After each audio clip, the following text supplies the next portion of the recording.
How can you become a great Zoom presenter? Today, I'm going to share with you 7 tips for becoming a great Zoom presenter.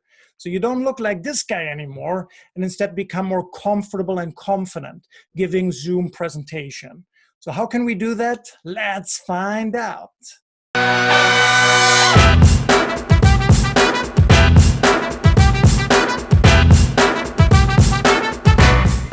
So by the way, if you're new here, make sure to hit that subscribe button. Lots of great videos coming up. Don't miss out. Now, what's the first mistake? Mistake number 1 that almost all Zoom presenters that I see in the last couple of months, especially online, they have bad preparation and a bad setup. You don't want to do that, okay? The first mistake that a lot of people here make is they have to raise their computer. Don't look down to your audience. It's not a good thing. A lot of business presenters who use Zoom for their presentations don't raise up their laptop, okay? It's not a good thing if we can see your nose hair. It's really not a good thing. No, you want to raise your laptop or your screen very nicely. So basically, the camera is about same eye level as you. Yeah, that's the first thing you want to set up. Another thing that you want to do, and that's what I've seen, especially these last couple of months, more and more people are giving online presentations, Zoom presentations. They're not ready. Everything is set up, the meeting starts, and then they go like, oopsie, I forgot my slides. Let me quickly search, where are they? Or in this folder, that folder. It's just unprofessional. Don't do it. Have your slides ready, have them set up, have them good to go. Another mistake is if your audience is sitting at their screen and they think like, what? What are you talking about? What's going on? Please get a proper mic. So many business presenters that I've seen, they trust their laptop mic, their computer mic, their Mac mic too much. It's not enough. You got to get a proper mic. It can be very simple, it can be just as simple as getting a little Sennheiser here that you plug in. That's very good quality though, okay? But you gotta get a proper mic. Your laptop mic is not enough. I say it again, nothing is more annoying than not being able to truly and properly understand the presenter. So you gotta get a good mic. Mistake number 2, another big one. And again, I've seen it a lot in recent months. Don't look like you just woke up. No! More people are working from home now, working remotely, and they haven't done it before. So what do? They wake up, they don't really properly get ready, and they get like that in front of the computer.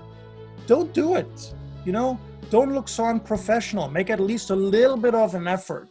Maybe not as much as you would in a really professional business meeting, but then on the other hand, why not? If the presentation really matters, dress for the occasion, okay? Dress for the occasion the same way you would in an offline presentation. Mistake number 3, no purpose and no structure. What does that leave you with? A confused audience. They're sitting in front of the screen, they're listening to you, and they're thinking, what is he talking about? And then if they're using their chat, they might be asking somebody, what is he talking about? What is he talking about? And then the message comes back, I don't know. I'm still trying to figure it out. So make sure you have a clear purpose from the beginning of your presentation. Make sure you have a good structure. Yeah, everything is nice, logical, and organized. Mistake number 4. Overloaded slides. Over the last 15 years of me doing corporate training on presentation, I've seen so many bad slides, so many bad slide examples. But I gotta tell you, online presentations, Zoom presentations, I would say takes it to another level. Wow! Because people think, and again, a lot of presenters, they don't even put their own video, their own face in it. They only focus on the slides.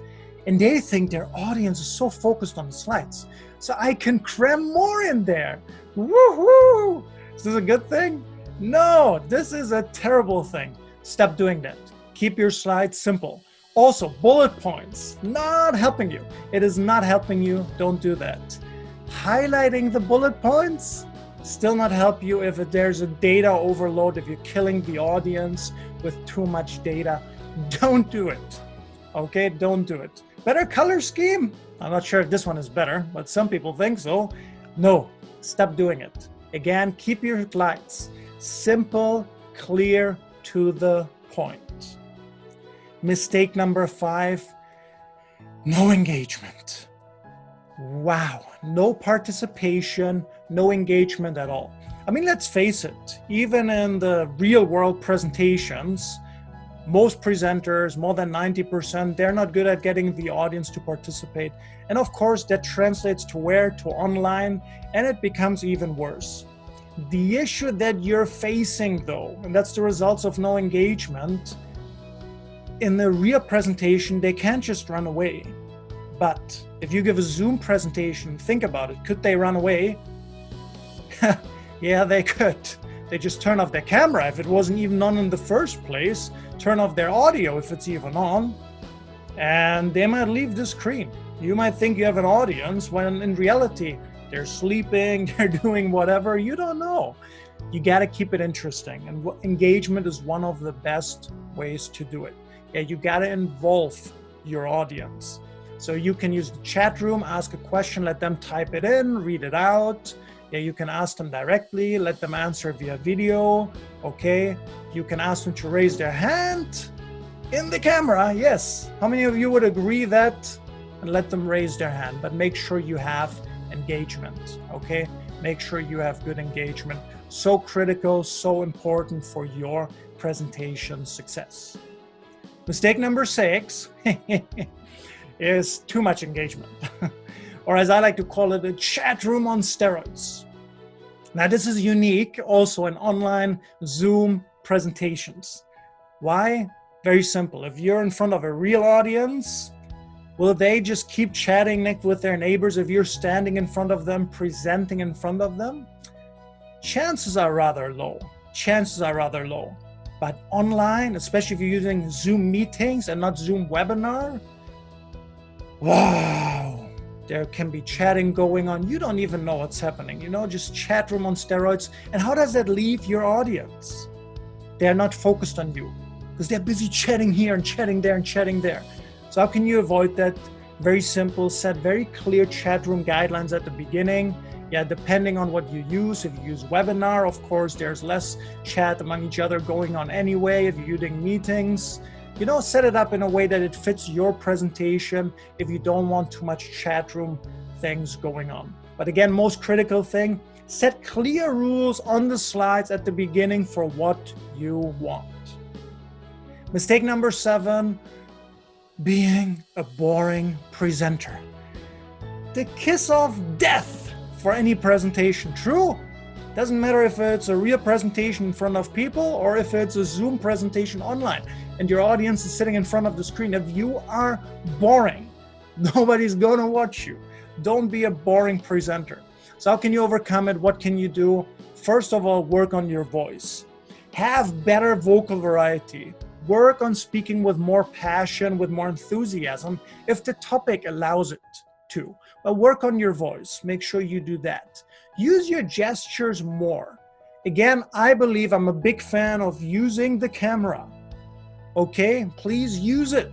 It's there for something. People like seeing your face. It becomes more interesting, already less boring. And then if you use your gestures in it, it becomes even more interesting. So make sure you do that as well. Yeah. And one final tip here for making it more interesting and not being a boring presenter, have fun. Okay? Now again, if you're having a serious presentation, then don't have fun. Okay, don't write later, Ben, you gave me this fun tip for a serious presentation. I did not. But if it's a lighter topic or a positive topic, have fun. You know, if you have fun, your audience is going to have fun as well. So really do that, really make sure you enjoy your presentation. Yeah, so comment below one time, okay? Which of these 7 mistakes have you made before? And what are you going to use from these 7 tips? What are you going to use and change from now on? And by the way, again, if you haven't done it, then make sure to hit that subscribe button. Lots and lots of great videos coming up. Don't miss out. And by the way, if you like this video, you can give it a thumbs up as well. And most importantly, I really look forward to seeing you for the next video.